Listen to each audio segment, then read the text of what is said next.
खबर अब राजधानी भोपाल से ही मिल रही है, जहां सीएम हाउस में मुख्यमंत्री शिवराज सिंह चौहान की बैठक। सीएम शिवराज सिंह चौहान ने अधिकारियों को इस दौरान फटकार लगाई है। भोपाल में पुलिस की अमानवीयता पर सीएम शिवराज सिंह चौहान ने फटकार लगाई कि भोपाल में बेटी को हम बचा नहीं पाए। मुख्यमंत्री शिवराज सिंह चौहान इस दौरान काफी दुखी भी हुए। उन्होंने कहा कि ये साधारण घटना नहीं है, ये दुर्भाग्यपूर्ण है। पूरी घटना की एसआईटी जांच होगी, जो भी दोषी होगा कार्रवाई की जाएगी। तो जिस तरीके से पुलिस का इस पूरे मामले में रवैया रहा है, ऐसे में जो पुलिस की संवेदनहीनता नजर आई है, इस पूरे मामले को लेकर मुख्यमंत्री शिवराज सिंह चौहान काफी ज्यादा दुखी हुए। उन्होंने अधिकारियों को फटकार लगाई। इसके साथ ही उन्होंने कहा कि जो भी दोषी होगा उस पर सख्त कार्रवाई की जाएगी और पूरी घटना की जांच अब एसआईटी की टीम करेगी। चलिए इस पूरे मामले में ज्यादा अपडेट हम ले लेते हैं। मेरे सहयोगी शुभम राजधानी भोपाल से जुड़ चुके हैं, साथ ही आदित्य मेरे सहयोगी इंदौर से जुड़े हुए हैं। शुभम, सबसे पहले तो हम देख रहे हैं कि पुलिस का जो उसमें अमानवीय चेहरा निकलकर सामने आया है, ये बेहद शर्मनाक है। ऐसे में सीएम शिवराज सिंह चौहान ने जो बैठक ली है उसको लेकर अपडेट दें।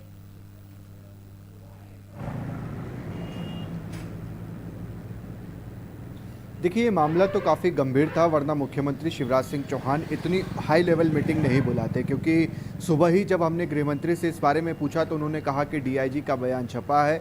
मैं मुख्यमंत्री से अपील करता हूं कि वो अपील करूंगा कि इस पूरे मामले की उच्च स्तरीय जाँच कराए। आखिरकार इस पूरे मामले की अब एसआईटी जाँच करेगी। देखिए, ये 2 दिन पुरानी घटना थी जब बालिका गृह में इस बच्चे ने जहर खाया था और उस 2 दिन तक हमीदिया अस्पताल में इलाज चलता रहा। बच्चे की आखिरकार मौत हो गई। अब सवाल यहाँ पर सबसे बड़ा ये उठता है कि बच्ची की जो डेड बॉडी थी, जो शव था, उसे क्यों नहीं परिजनों के घर ले जाया गया, सीधे पोस्टमार्टम रूम से विश्राम घाट की ओर ले जाया गया। इसी दौरान परिजनों को 2 लाख रुपए का चेक भी दे दिया जाता है। अगर परिजनों के जो बच्ची थी उसकी माता की बात करें, उसकी दादी की बात की जाए, हम उनके घर भी गए थे, उनसे बातचीत करने की कोशिश की। कैमरे के सामने आने को वो तैयार नहीं है, अभी उस स्थिति में नहीं है, क्योंकि कल ही अपनी बच्ची का अंतिम संस्कार कर आई है। मगर उन्होंने बताया कि सीधे पुलिस यहीं पर आई थी और सीधे हमको लेकर विश्राम घाट चली गई। तो हाथरस में जिस तरह से घटना हुई थी उसका एक एंगल तो सीधा मध्य प्रदेश की भोपाल की घटना से जोड़ता है कि आखिर क्यों नहीं परिजनों के घर पर उस बच्ची का शव ले जाया गया।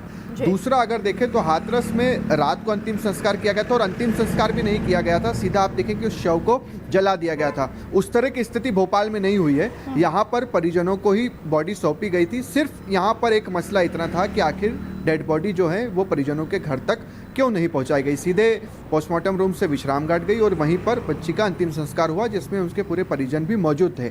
अब परिजनों की ओर से शुरुआत में तो आरोप आए, मगर आज जब हम उनसे बातचीत कर रहे थे तो कोई कुछ कहने को लेकर तैयार ही नहीं था। उन्होंने कहा हमें इस पूरे मामले पर अब कुछ नहीं कहना है, किसी तरह का कोई आरोप अब वो नहीं लगा रहे थे। मगर कल जिस तरह की घटना हुई थी, यहाँ पर उनके द्वारा कई तरह के आरोप लगाए गए। मुख्यमंत्री ने इसे काफी गंभीरता से लिया और साथ ही साथ कांग्रेस अब इस पूरे प्रकरण की सीबीआई जांच की मांग कर रही है। चलिए, तो एक और विपक्ष भी कई सवाल उठा रहा है, क्योंकि कहीं ना कहीं देखिए पुलिस इसमें सवालों के घेरे में है। जो पुलिस का जो चेहरा रहा है वो अमानवीय चेहरा और शर्मनाक इस पूरे मामले में पुलिस का रवैया रहा है। मेरे दूसरे सहयोगी आदित्य भी मेरे साथ जुड़े हुए हैं। जी आदित्य, आपके पास क्या अपडेट है? क्योंकि हम देख रहे हैं हाई लेवल मीटिंग हुई है, उम्मीद की जा रही है मीटिंग के बाद सब सख्त कार्रवाई की जाएगी।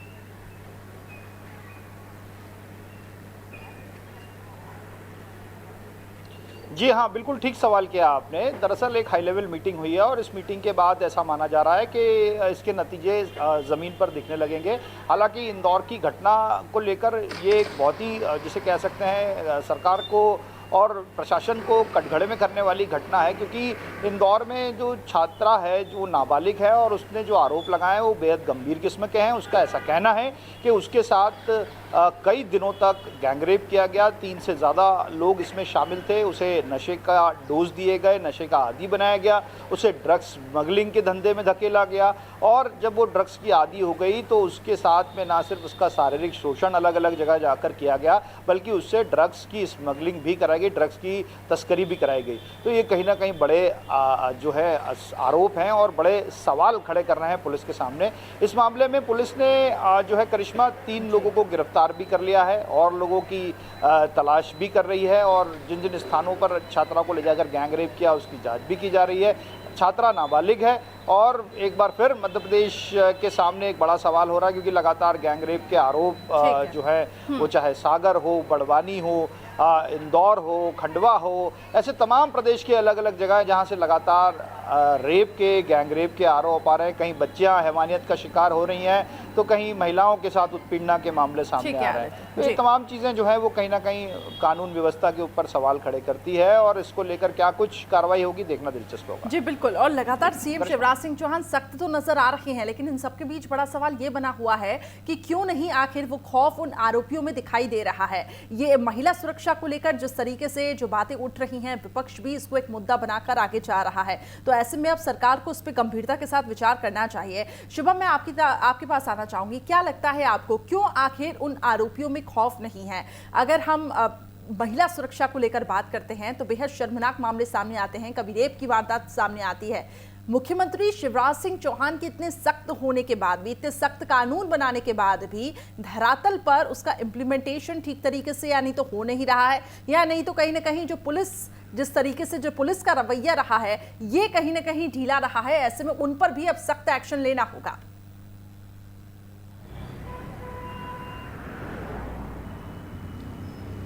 बिल्कुल ठीक कहा आपने करिश्मा, और कहीं न कहीं पुलिस का ढीला रवैया है, कहीं न कहीं कुछ तो लापरवाही बढ़ती जा रही है, कहीं न कहीं सरकार उतनी सख्त नज़र नहीं आ रही है, कानून उतने सख्त नहीं है। लिहाजा यही नतीजा है कि कभी रेप की वारदात होती है, कभी अपहरण होता है, कभी हत्या होती है। तो हाल ही में एक बड़ा आंकड़ा आया है जहां पर मध्य प्रदेश से कई हज़ारों बच्चियां जो हैं वो गायब हो रही है। इसको लेकर भी रोज़ाना ही आप देखें कि 4-5 बच्चियां मध्य प्रदेश से रोज़ाना गायब हो रही है। ये भी एक बहुत बड़ी अपने आप में खबर है।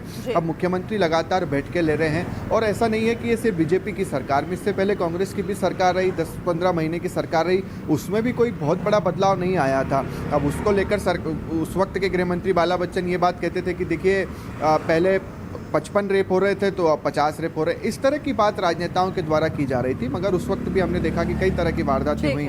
बहरहाल अभी मध्य प्रदेश में स्थिति काफ़ी खराब है। बीते 1 महीने की बात करें तो सीधी, खंडवा, इंदौर, भोपाल, हर जगह ही रेप की वारदात सामने बिल्कुल शुभम, और ये बहुत ही संवेदनशील और बहुत ही गंभीर मामला है, इस पर सरकार को विचार करना ही होगा। दोनों बने रहें, आप दोनों हमारे साथ, आगे आपसे मैं अपडेट्स लेती रहूंगी।